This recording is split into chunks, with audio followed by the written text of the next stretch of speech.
Ah, c'est super agréable ici, hein. Ah, il fait un peu moins chaud aujourd'hui, Ah, c'est ça fait du trop bien, bien. quoi, Franchement, hein. ça fait beaucoup de bien. Parce qu'on en a eu de la chaleur. On en a eu de la chaleur, là, on est en pleine nature. Mm. Et un petit peu de frais, même si le temps est grisou, franchement, Ça c'est fait du bien. trop agréable. Vraiment trop bien. Et puis on a un petit truc aussi pour nous réchauffer. Ça me dit baume au cœur. Mm. Mmh. Ah, et en plus, il est très bon. Il est Il super est bon. très très bon. Mm. Très très bon. Bah oui, t'as fini la bouteille. Ah bah, j'ai fini la bouteille. Tu es avec moi, quand Ah, même. oh. Je suis pas toute seule. Hé, regarde! Ah, ça y est, vous êtes là. Super. Je suis sûre que vous attendez avec impatience la suite de nos aventures. Et dans cette seconde vidéo, vous allez pouvoir parcourir avec nous une partie de la forêt noire en Allemagne. Et découvrez comment on a surmonté l'une de nos galères. Et en plus, on vous a mis un petit bonus, le bonus de Fred.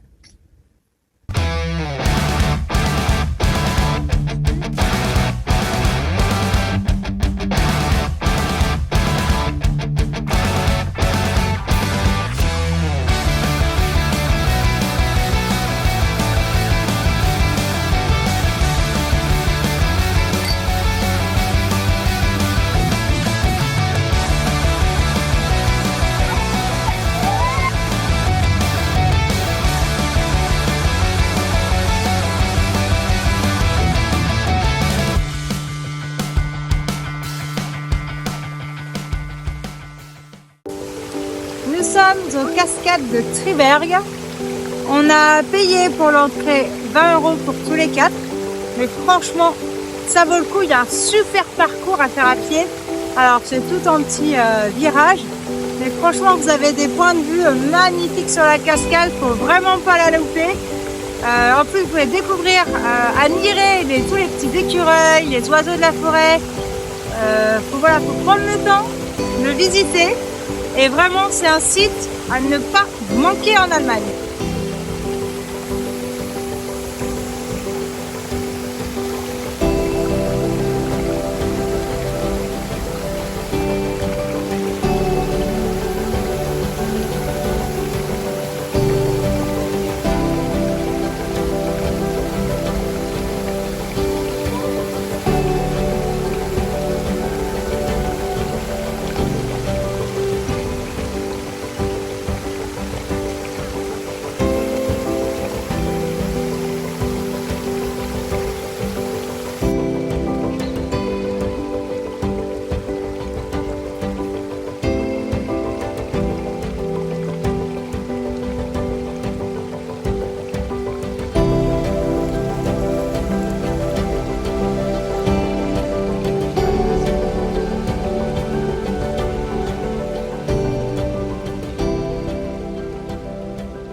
Nous prolongeons notre passage à Triberg en forêt noire en dînant dans un restaurant typique allemand, chez Lily.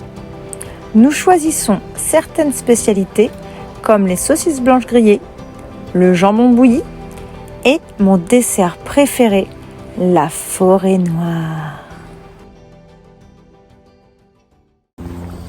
On est à Überlingen, on flâne, en amoureux, on passe les petits ponts de bois. Et Léo s'est découvert une vocation, promener sa petite sœur dans la carriole.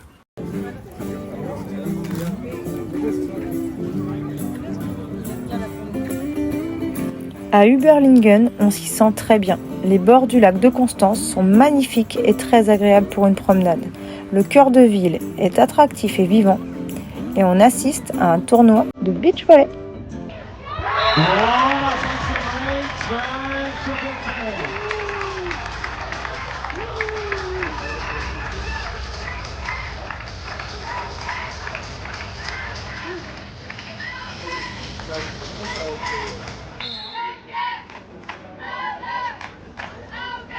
Après toute cette effervescence, nous avons déniché un spot dodo de rêve, paisible et ressourçant.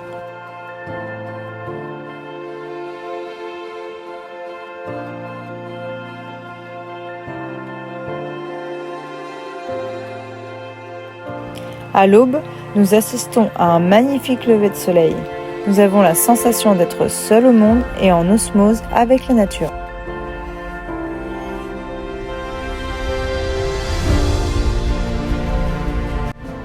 Mais le voyage, c'est aussi l'apprentissage. Et l'une de nos missions de parents est de faire l'école aux enfants. C'est l'instant classe de la journée. Et quoi de mieux que le musée de plein air des maisons palafiques d'Überlingen, inscrit au patrimoine mondial de l'UNESCO, pour apprendre de manière ludique comment on vivait à l'âge de pierre et de bronze. Cette reconstitution fidèle du village a émerveillé toute la famille. Nous y avons découvert le mode de vie d'un village étonnant perché au-dessus de l'eau.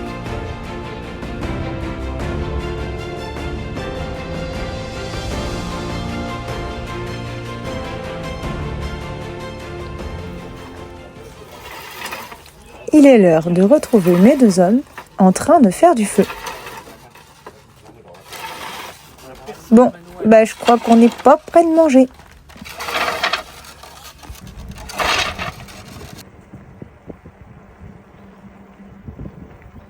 Elle est trop géniale cette piste cyclable.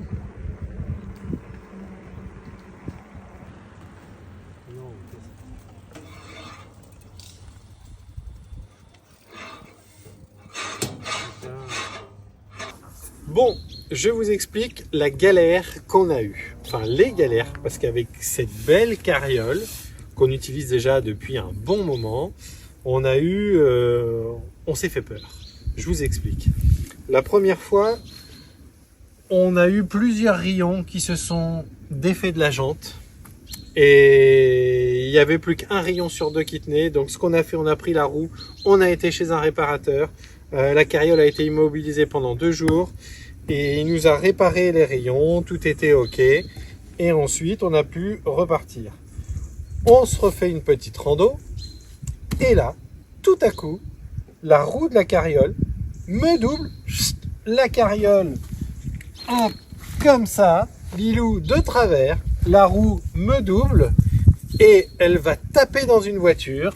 La voiture, hop, elle met un coup de volant, elle part dans le fossé 10 mètres plus bas. Moi, je saute du vélo, je vais voir la voiture. Non, ça n'avait pas été jusqu'ici.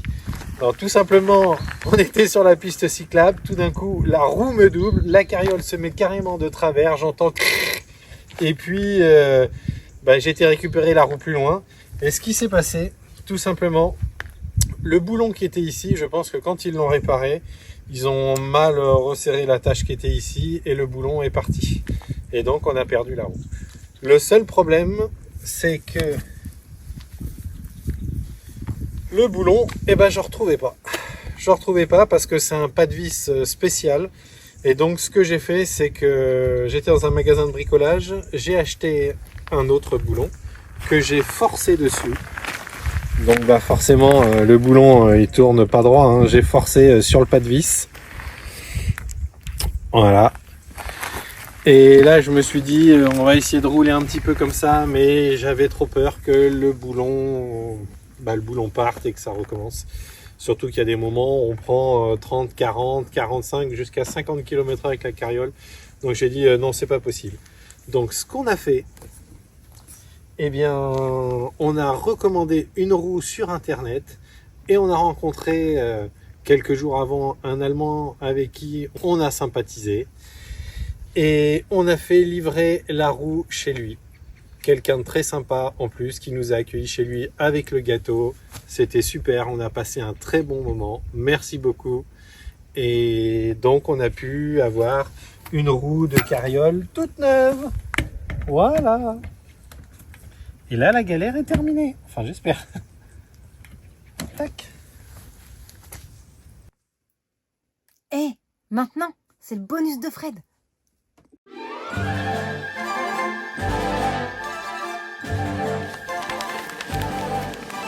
Hello, bienvenue dans la cuisine nomade de Fred. Je vais vous montrer quelques appareils qu'on se sert en camping-car. Et aujourd'hui, ce sera la tarte modulo. Voilà, on va faire une petite recette très simple. Donc, j'ai déjà commencé à faire cuire mes pommes de terre. Donc, je les ai épluchées, coupées, fines rondelles. et je vais les mettre dans la tarte modulo.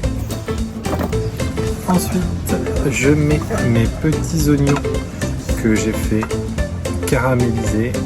Je dispose mes petits oignons que j'ai fait frire et caraméliser avec un petit peu de vinaigre balsamique. Donc j'avais qu'un oignon, hein, j'ai pas pu en mettre plus, j'ai fait avec ce que j'avais. J'ai acheté un petit jambon comme une copa que je dispose dans ma tartière. Voilà, j'ai disposé ma copa. Maintenant, je vais mettre le bon camembert que j'ai pré-découpé. Ça va être bon ça. Ça, je le sens. J'en salive déjà. J'ai disposé mon camembert. Bien disposé sur tout l'ensemble. Donc là, j'ai ma base de pommes de terre. J'ai mis mes oignons. J'ai mis mon jambon copa et mon camembert. Maintenant, je mets une petite crème fraîche, alors, ou de la semi-épaisse ou de la liquide. Voilà, ça va descendre dans le fond, ça va être bon. Pour apporter un petit peu plus de moelleux aux pommes de terre. Bon, c'est un plat généralement qu'on aime bien faire l'hiver. Ça tient bien au corps. J'ai fini de mettre un petit peu de crème fraîche semi-épaisse. Et maintenant, il reste la cuisson. Donc pour la cuisson, c'est très simple. Le dessous va chauffer. Et ici, on a une grille également qui va chauffer. Je mets le temps. On va mettre 20 minutes. On va mettre le dessous, le haut. On ferme. Et on voit ce qui se passe dans 20 minutes. Bon, voilà, regardez cette petite fumée qui s'échappe. Cette odeur là de camembert grillé. Ça sent super bon. Je vois que le temps est arrivé presque à la fin. On va regarder, on soulève. Allez, c'est parti. Aïe, aïe, aïe, c'est trop bon ça. Comment ça donne envie. On laisse cuire encore. Allez, 30 secondes, 1 minute. Et puis c'est bon. Et voilà, on arrive à la fin de notre deuxième vidéo. J'espère que ça vous a plu. Et cette petite recette de Fred, elle donne faim quand même, n'est-ce pas? Qui est prêt à la reproduire ou même à l'améliorer? Vous faites à votre sauce et surtout, dites-nous en fait si c'est bon ou si voilà cette version de tartiflette au camembert un peu spéciale, ce que vous en avez pensé. On a eu de nombreux retours sur notre première vidéo et on vous en remercie. Et on essaiera effectivement d'être plus précis sur les prochaines, du lieu où on est, quel pays. Voilà, vous expliquer un petit peu mieux à chaque fois où est-ce qu'on se situe du coup sur notre petit chemin. Notre trajet, oui. Pour que ce soit plus facile aussi pour vous repérer sur une carte ou voilà, pour arriver à mieux suivre un petit peu notre périple. Et puis aussi, si vous avez des questions sur comment on fait telle chose dans le camping-car, par exemple, comment est-ce qu'on gère l'eau dans le camping-car, comment on gère l'électricité, notre autonomie, toutes ces choses. Les enfants, comment on les gère. Alors ça, on cherche toujours. Hein. Mais on avance. Mais on vous fera aussi une petite vidéo avec les enfants, les cours, comment on s'organise. On vous fera peut-être une vidéo sur l'eau. L'eau, c'est super important, comment on gère l'eau dans le camping-car, sur l'électricité. Et puis, si vous voulez savoir d'autres choses, n'hésitez pas, mettez-le nous en commentaire. Si vous avez des questions, posez-les, voilà. Au contraire. Vous nous le mettez en commentaire et nous, on vous fera des petites vidéos à notre façon de s'organiser et d'être autonome. Ça, c'est très important. Je suis d'accord avec toi. Entièrement d'accord. Et on remercie aussi notre staff. On va vous montrer ça. L'envers du décor. Regardez. Ouh, comme ils sont mignons. Et on vous dit à très vite dans de nouvelles aventures. Youpi! Youpi!